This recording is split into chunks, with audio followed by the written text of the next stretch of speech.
Tayo ngayon ng ating mga chicken. Oh, doon kayo, doon kayo. Ooh.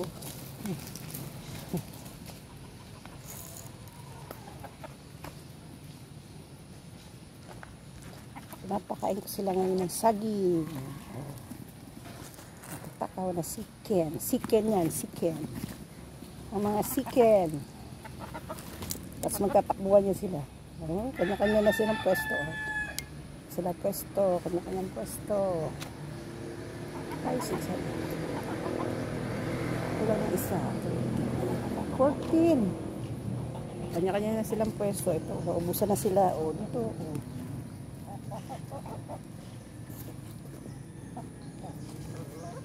Ito na nga kayo. Hindi.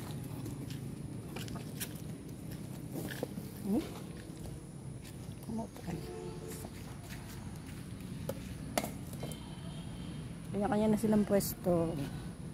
Oh, kanya na silang pwesto. Pag may mga tangag-tangag na, oh, tatakbo na yan. Tatakbo na sila.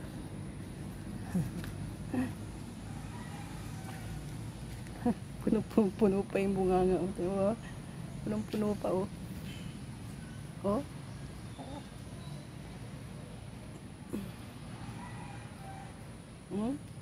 Puno. Lunok. Baka naman bituka nila. Diba isa, oh. Oo. Inihiwaan ko sila ng saging para makatipid sa feeds. So, takbo siya, takbo. Takbo sa isang tabi. O ano yung iba. Buwas na yung isa, pabalik na naman itong isa. O, pabalik na naman to. Ayun, ginawa siya. Ito, naubos na yung isa. Balik din siya.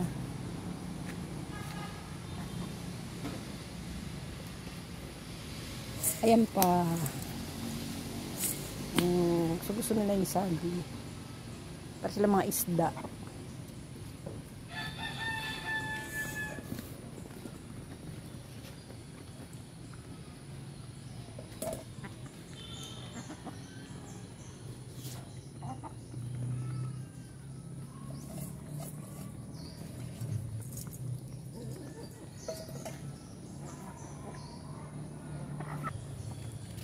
Ito yung dalawang lalaki at 12 na babae. 14 sila lahat. Nag-aagawan pa yun. Oh, hinagawan. Oh. Takbo na yung dalawa. Nandun, oh. Pag naubos yan. Tatago yung susulo. Pagka may nakuha silang laki-laki, tatakbo yun. Magsusulo. Yung isa, oh, doon na nagtatago. Tago.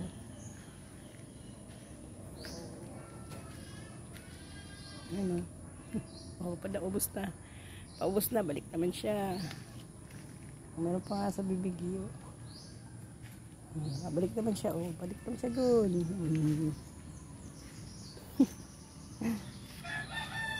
Yan ang aking kalingawan sa buntag.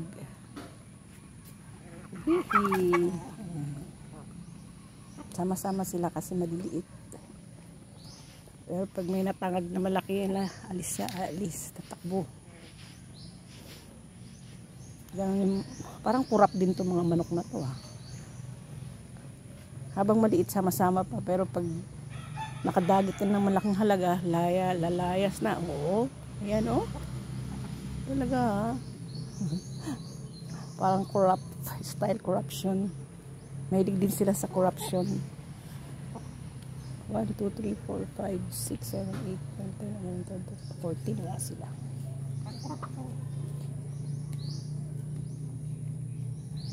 Ito, babalik na siya kasi mauubos na raw. Last na lunok. Meron pa. Ay, nahirapan pa siya. Ubusin daw muna niya yun bago siya bumalik dito.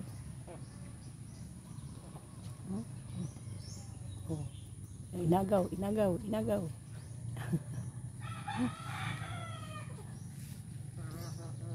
Nakakatuwa. Alright. Good morning, Philippines.